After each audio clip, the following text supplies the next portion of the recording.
Alright, so today we're going to be talking about a quick guide to help make your healthy lifestyle stick. Okay, so we know we have that goal in mind of eating better, taking care of ourselves, and staying fit and healthy, but it's about how to make it stick, and it's about how to make that a long-term commitment. So I'm going to be sharing with you guys my favorite tips and tricks and what I recommend to other people to help with their healthy lifestyle and keeping that alive all the time and helping them to not fall off of that lifestyle. And make sure to like and subscribe this video, and I hope you guys enjoy.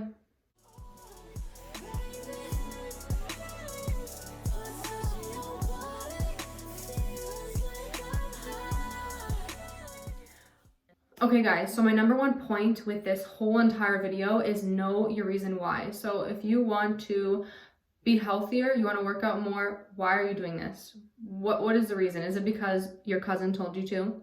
Is it because your mom told you to? If those are the reasons, you're really not going to be sustaining this.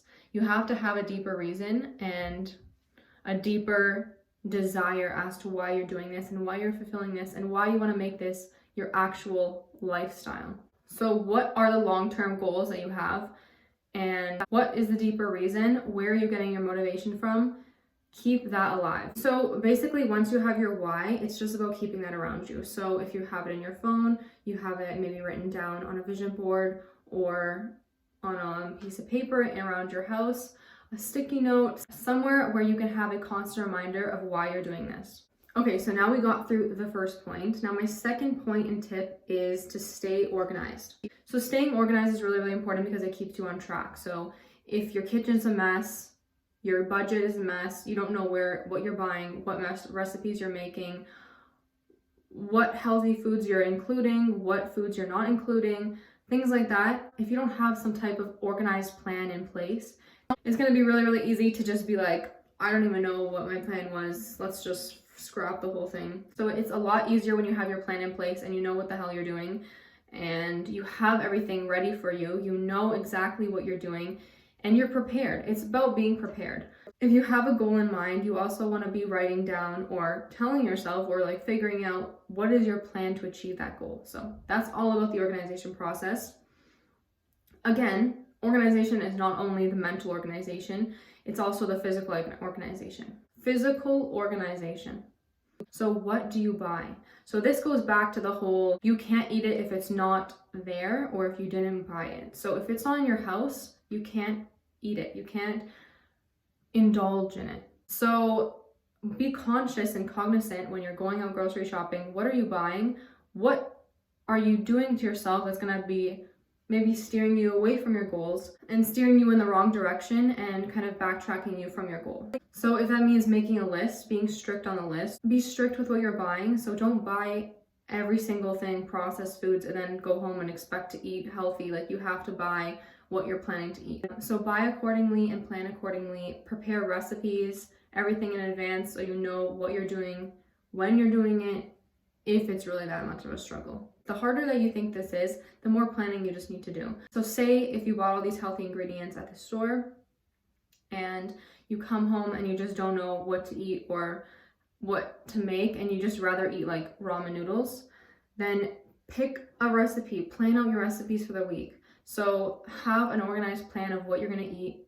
What is your meal prepping ideas? Like what are you having for the dinner for the next 7 days? What are you eating? What are you having for lunch? What are you having for breakfast? And what are your snacks throughout the day? That's a lot of the time where people end up cheating their way into their old habits. So watch out and plan for your snacks as well as your meals. Okay, so my third tip is actually to track your progress. So a lot of people start this and they're just very confused about where they are and if they're on track or if they're getting to their goal or if they're doing the right thing, if they've maybe failed too much. They kind of want to see like a report. So that's where you can come in and then draw up yourself. You can draw up a report if you want to do it online. You can just go into like Word or Excel and just kind of track your progress. So you can also track your meals if you want to do that as well. So say your goal is to eat more protein. So you can have a meal tracker to take a picture of every single thing that you eat and then it kind of tracks. My Plate is a really, really good one. It just scans the barcode of everything that you're eating, or you can just type in like 1 apple and then like it'll just input all the information and nutrition facts in there, and it calculates your macronutrients for the day. So there's a lot of trackers out there, so you could always use any of those if those help you, and if those don't help you, then you don't need to use those, and you can just create your own personalized tracker, maybe on your phone, in your notes, or like on an Excel spreadsheet. Also reward yourself at the end. So, and now that you've seen what you're doing, you've written it down, you've kind of seen like, okay, Monday I was good, Tuesday I was good, Wednesday, oh, I kind of slipped back into my old ways, but okay, now Thursday we're doing better, Friday we're doing better. So now you see where your progress was, you see where maybe your weaknesses are, and depending on how you want, you can reward yourself or you cannot reward yourself. So this kind of just instills the whole like idea of punishment and reward. It's not like you're going to be punishing yourself after this, but if you're doing really, really well, then you're rewarding yourself at the end of the week. Have like a cheat meal or a cheat day, or just relax yourself or take yourself out shopping, whatever it may be. Just have a system in place that works for you and sets you up for success. Okay, so my next point, this is number 4, is don't beat yourself up if you have maybe fallen off or have you not done what you wanted to do, or if you failed your little short-term goal. Don't beat yourself up about it. If Wednesday you weren't doing good, like I said, it doesn't mean the rest of your week is diminished and destroyed. Stay motivated and don't become discouraged. You are going to fail sometimes. This is just a life lesson that everything's not going to work out exactly how you want it to work out. You're not always going to be completely on your goal, perfect all the time. Like, you're going to slip up. It's fine. Everyone slips up. So be nice to yourself. This is not the end of the world. The fact that you even want to get better and you want to be healthier in the first place is an amazing start, and you should be happy about that rather than be discouraged about a day that you just gave in or you binged.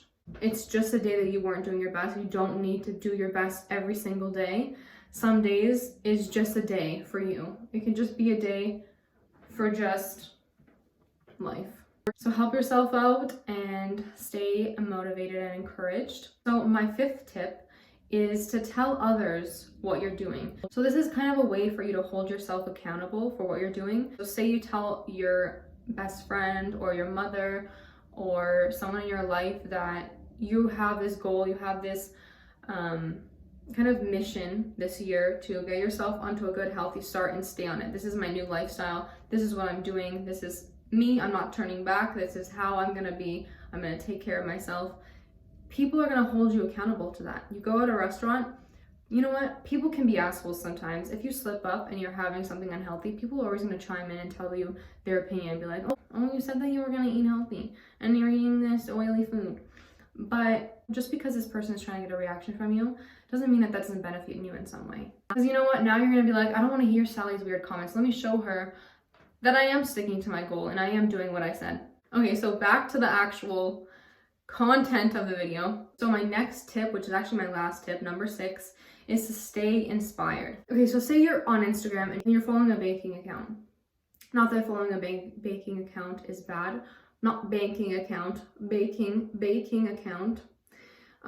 These images or videos that you're seeing when you're scrolling of cookies and cakes and stuff like that may be tempting you, and then those things may be throwing you off from your goal. So what you want to do instead is maybe unfollow those for the time being until you're, I guess, have more willpower. Instead, follow accounts that are of healthier things. Okay, so maybe on Instagram, a healthy vegan account on Instagram that makes nice healthy raw food, or something that really motivates you to eat the right foods and to take care of yourself where you want to be and to keep you in alignment with the lifestyle that you want to have. Okay, it can also be a person that really inspires you. So it could be a person that is talking about wellness, talking about health, talking about meditation, talking about taking care of yourself, a health account, something that promotes health and wellness and fitness and nutrition, maybe a YouTube channel, something or someone that's going to keep you on your goals and keep you on track. That's all I'm saying. Just some kind of daily motivation, some quotes. I have the motivation app. I'm sure they have motivation quotes for staying healthy and taking care of yourself. So you can download that app. That is the motivation app. I think it's just called Motivation, and it's just like a bunch of quotes, and you can click the different ones that you want. Mine's more like a working hard one, so I just choose that, and then you get quotes personalized to what your topic that you want quotes personalized to, and then how much times you want those quotes a day, and they just show up as notifications, and then that's just a nice quick reminder to keep you on track and keep you in that mindset that you want to be in. Because basically the hardest part of this all is just the start of it. It's getting started. What's the first step? How are you going to achieve this? What is your short-term goals? What do you want to start doing? What do you want to start looking like? How do you want to start eating? Maybe this means tracking your blood tests as well. Maybe you want to decrease some of your unhealthy fats in your blood. So maybe that means eating healthier fats, eating healthier foods, decreasing your saturated fats. So all these types of goals, it's just about starting them and then incorporating this into your lifestyle and kind of this becoming you. This is all the foundation. So again, the hardest part is the foundation, the bottom layers that you're going to start with, leveling everything out. Like the hardest part would just be like having the flat surface. So once you have that perfect foundation and you know what you're doing, you know why you're doing it, everything's planned out, you're prepared, then everything's going to be working out for you in the long run. So that is the easiest way I can explain it to you guys. If you guys have any extra questions, leave them in the comments down below. But for now, this is my nice quick guide on how to make your healthy lifestyle stick. And like and subscribe. Thank you guys for watching, and I'll catch you guys in another video.